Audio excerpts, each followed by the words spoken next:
ಮಾವಿನ ಹಣ್ಣು ಸೇವಿಸಿ ಸಹೋದರಿಯರು ಸಾವನ್ನಪ್ಪಿರುವಂತಹ ಘಟನೆ.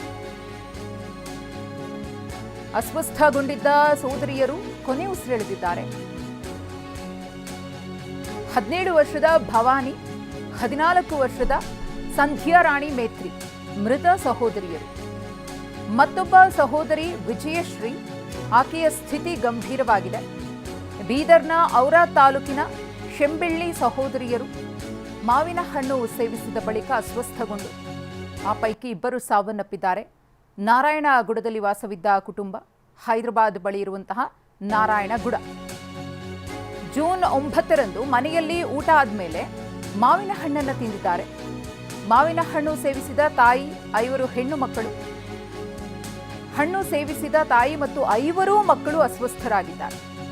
ತಕ್ಷಣವೇ ಹೈದರಾಬಾದ್ ಆಸ್ಪತ್ರೆಗೆ ದಾಖಲಿಸಲಾಗಿದೆ.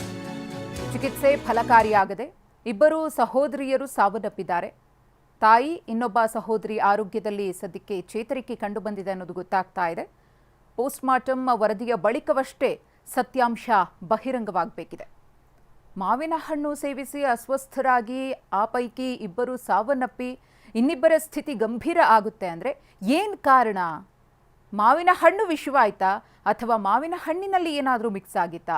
ಈ ರೀತಿಯ ಒಂದಷ್ಟು ಅನುಮಾನಗಳು ಇದೀಗ ಕಾಡೋದಕ್ಕೆ ಶುರುವಾಗಿದೆ. ಈ ಕುರಿತು ಮತ್ತಷ್ಟು ಮಾಹಿತಿಯನ್ನ ಕೊಡ್ತಾರೆ ನಮ್ಮ ಪ್ರತಿನಿಧಿ ಸುರೇಶ್. ಗಮನಿಸುತ್ತಾ ಇದ್ದೀವಿ, ಇಲ್ಲಿ ಮಾವಿನ ಹಣ್ಣು ಸೇವಿಸಿ ಅಸ್ವಸ್ಥರಾಗ್ತಾರೆ ಅಂದರೆ ನಿಜಕ್ಕೂ ಕೂಡ ಅಚ್ಚರಿ.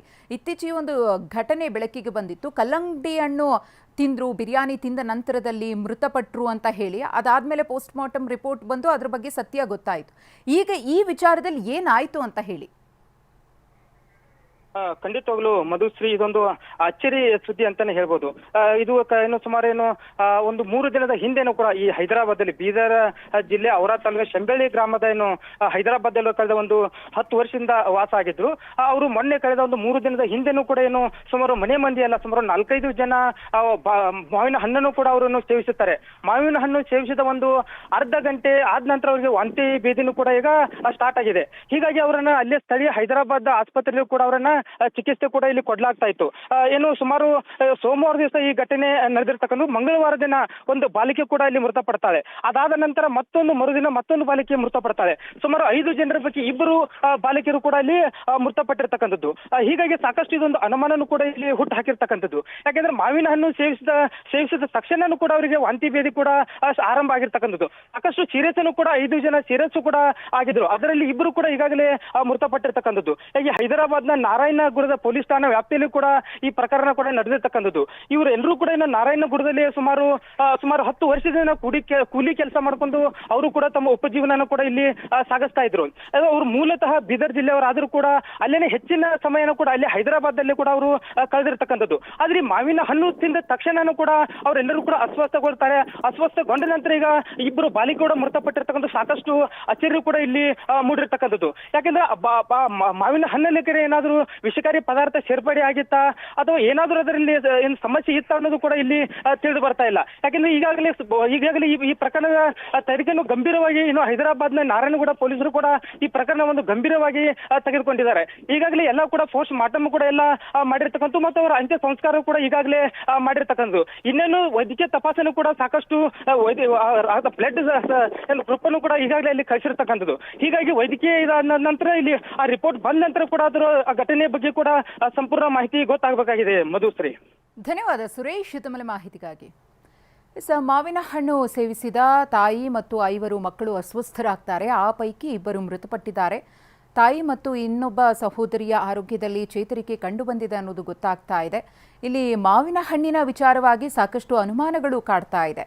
ಮಾವಿನ ಹಣ್ಣನ್ನು ಮಾರ್ಕೆಟಿಂದ ತಂದು ತಿಂದು ಈ ರೀತಿ ಘಟನೆ ಆಯಿತಾ ಅಥವಾ ಬೇಕು ಅಂತ ಯಾರಾದರೂ ಏನಾದರೂ ವಿಷ ಬೆರೆಸಿ ಇವರಿಗೆ ಅದನ್ನು ಸರಬರಾಜು ಮಾಡಿದ್ರ ಅನ್ನೋದ್ರ ಬಗ್ಗೆ ಅನುಮಾನಗಳಿದೆ. ಪೋಸ್ಟ್ಮಾರ್ಟಮ್ ರಿಪೋರ್ಟ್ ಬಂದ ನಂತರದಲ್ಲಿ ಎಲ್ಲ ಸತ್ಯ ಹೊರಗೆ ಬರುತ್ತೆ. ಊರಲ್ಲಿ ಒಂದು ಘಟನೆಯಾಗಿದೆ. 2 ಹೆಣ್ಣು ಮಕ್ಕಳು ಈಗಾಗಲೇ ಜೀವ ಕಳೆದುಕೊಂಡಿದ್ದಾರೆ. ಒಬ್ಬರು ICU ಅಲ್ಲಿದ್ದಾರೆ.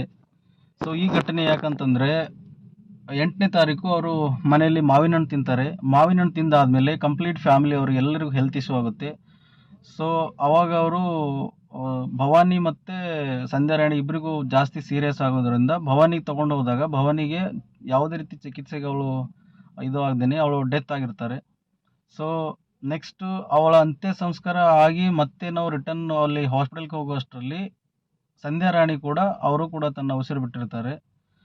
ಸೊ ಇವಾಗ ವಿಜಯಶ್ರೀ ಅಂತ ಅವಳು ICU ಅಲ್ಲಿದ್ದಾರೆ. ಸೊ ಇವರಿಗೆ ಆಲ್ಮೋಸ್ಟ್ ಇವಾಗ 10 ಲಕ್ಷ ರೂಪಾಯಿ ಹೋಗಿದೆ. ಆ ಫ್ಯಾಮಿಲಿ ತುಂಬ ಬಡ ಕುಟುಂಬದವರು, ಅವರಿಗೆ ಫೈನಾನ್ಷಿಯಲಿ ಭಾಳ ಪೂರ್ ಕಂಡೀಷನ್ ಇದೆ. ಸೊ ಈಗ ನಾವು ಎಲ್ಲ ಕಡೆಯಿಂದ ಸಪೋರ್ಟ್ ಮಾಡಿ ಅವರಿಗೆ ಉಳಿಸ್ಬೇಕಂತ ಪ್ರಯತ್ನ ಮಾಡಿದ್ವಿ, ಆದರೆ 2 ಜೀವ ಉಳಿಲಿಲ್ಲ. ಸೊ ಇದ್ರ ಹಿಂದೆ ಏನಿದೆ ಅಂತ ಗೊತ್ತಾಗ್ತಾ ಇಲ್ಲ. ಮಾವಿನ ಹಣ್ಣು ತಿಂದ್ಬಿಟ್ಟು 2 ಸಡನ್ ಆಗಿ ಡೆತ್ ಆಗಿದೆ ಅಂತಂದರೆ ಇದರಲ್ಲಿ ತುಂಬ ಅನುಮಾನ ಬರ್ತಾ ಇದೆ. ಸೊ ಹೀಗಾಗಿ ಸಂಬಂಧಪಟ್ಟಂಥ ಅಧಿಕಾರಿಗಳು ತನಿಖೆ ಮಾಡಿ ಆ ಹೋದ ಜೀವಗಳಿಗೆ ಅಟ್ಲೀಸ್ಟ್ ನ್ಯಾಯ ಕೊಡಿಸುವಂಥ ಕೆಲಸ ಆಗಬೇಕು. ನಮ್ಮೂರ